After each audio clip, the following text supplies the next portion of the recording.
My name is Bridget Stuchly. I'm a program manager for Salt Lake City Sustainability Department, and I get the great pleasure of working with our Parks and Public Lands Division and Wasatch and a number of wonderful partners to bring projects like this together.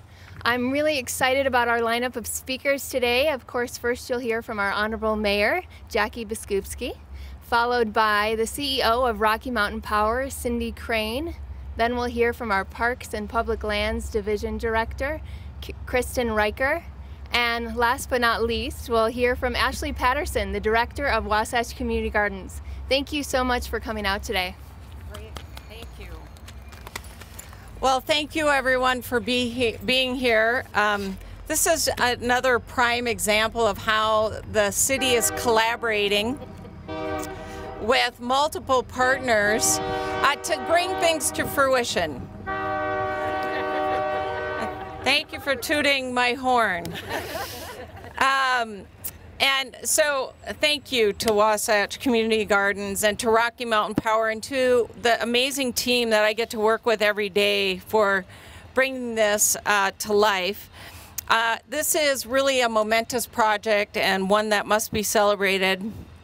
As most of you know, Salt Lake City is committed to sustainability on all fronts. We're partnering with Rocky Mountain Power to realize our climate positive goals of 100% clean energy by 2032 for this community.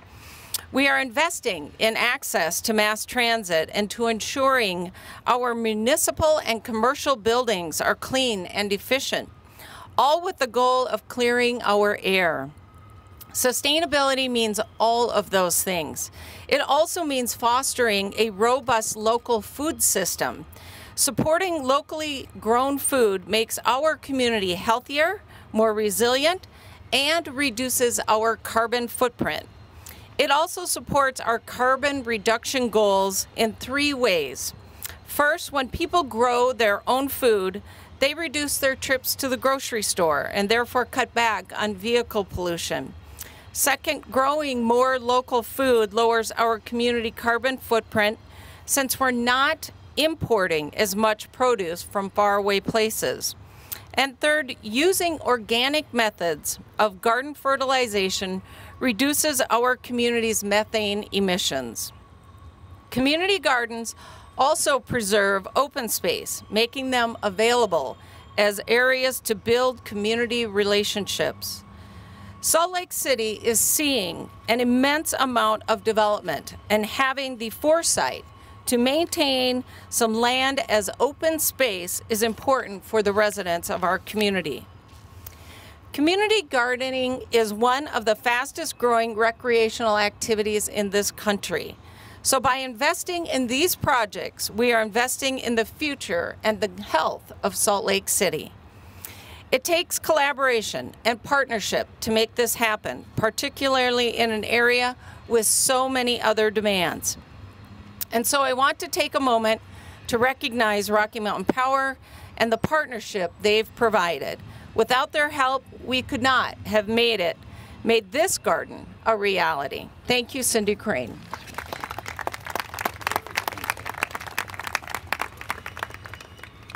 Good morning, and I'd like to thank everyone for inviting Rocky Mountain Power to join here with the community today to celebrate Salt Lake City's newest community garden.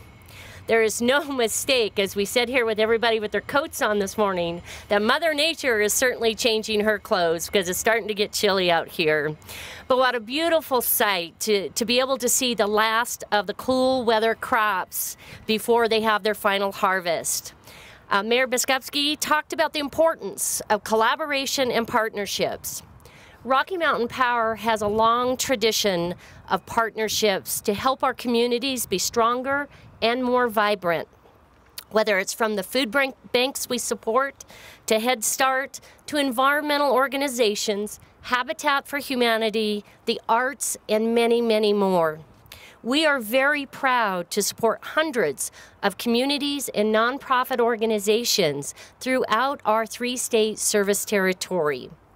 Also, as Jackie mentioned, we are working together to create a more sustainable future for Salt Lake City and to improve the air quality that we all breathe.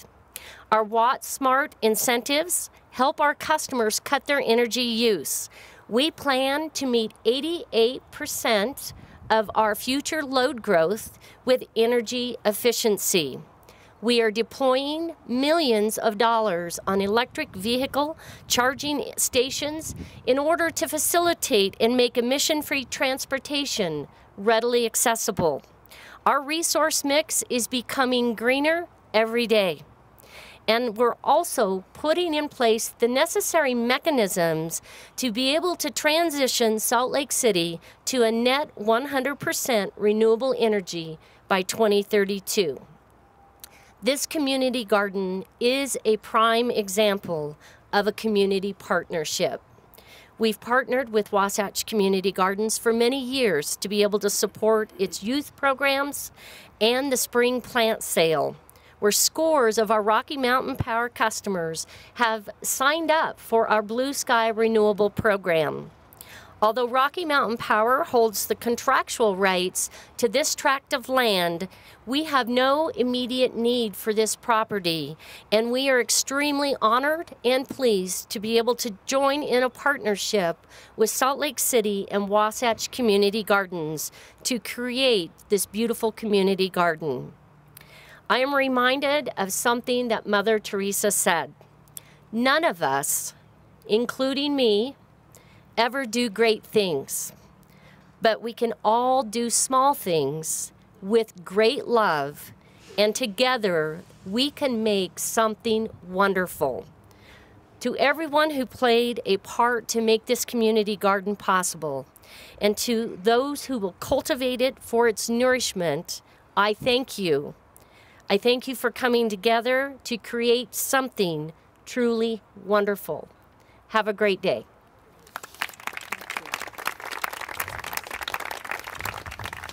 Thanks, Cindy. Again, my name's Kristen Riker. I'm the director of Salt Lake City Parks and Public Lands, and I'm really thrilled to be here to help celebrate Salt Lake City's newest garden. This is our 7th community garden, collaborating with Salt Lake City's Green City Grower Program. There's a great deal of hard work and coordination that goes into making this garden a reality.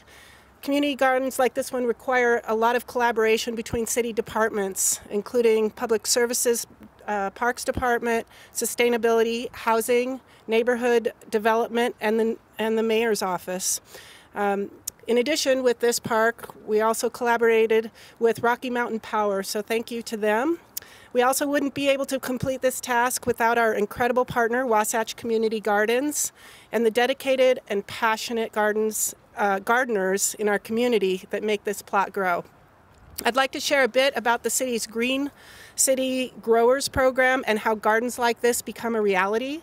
Green City Growers in Salt Lake City Parks looks for underutilized plots to see which ones might have the right components for the garden. We look for lots that include lots of sun, access to water, and near neighborhoods with lots of people who have passion for gardening beautiful plots like these. As the gardeners work the land and soil, they turn it into a space for growing food and a beautiful community amenity. This work reduces maintenance for our parks teams so that they can focus on other areas. It's a win-win for everyone. To start a garden, interested residents can complete an application process. This and more information can be found on our website at www.slcgreen.com and from Wasatch Community Gardens. Since 2013, Salt Lake City and Wasatch Community Gardens have created 7 of these community gardens with a goal to add more. As the mayor mentioned, we're adding more because demands keep increasing. Currently, our gardens have a minimum of a 2-year waiting period. So we continue to look for more opportunities on city-owned land to build other gardens. I'd like to encourage any Salt Lake City resident to get involved if they're interested in starting a garden. Again, you can find more about Green City growers at www.slcgreen.com. Thank you very much.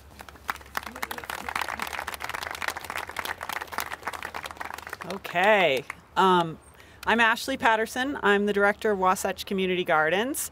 And this is such an exciting event for Wasatch Community Gardens. This garden now looks like a very calm little, very easy project, but let me tell you, there's a handful of people here today that I'll recognize in a second. They can attest. This has been a pretty big lift. This is our 16th community garden in Salt Lake County. As Kristen mentioned, it's our 7th in partnership with Salt Lake City.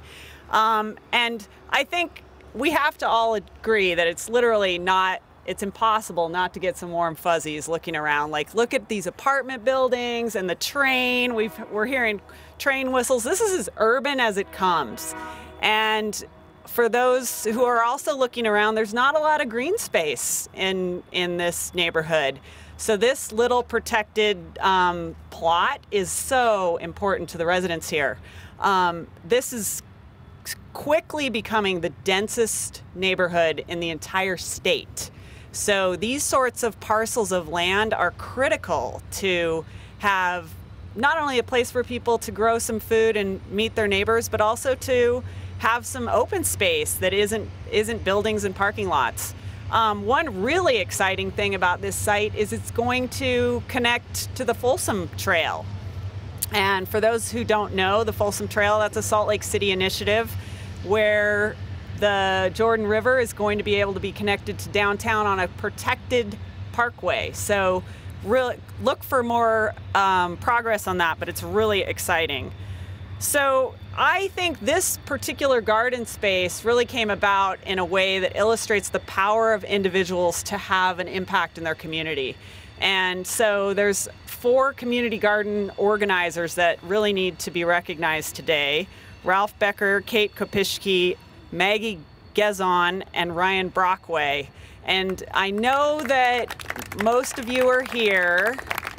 Ryan, raise your hand high. Ryan called us, I think he told me 4 years ago, he identified this site. And he has been relentless. Anyone who's interacted with Ryan, he gets a vision and he is gonna make it happen. And we started meeting. This site is also a brownfield site, and as Cindy mentioned, there's some issues with ownership. So, I mean, there was a lot of navigating that I really, really am proud of everyone who was part of the effort, and that includes garden organizers, our staff, city staff, Rocky Mountain Power. It took a village. One of the things that I enjoy most is thanking people, because a lot of times I stand up here and get to talk about how great this is, but really it's all the people out there who did all the work.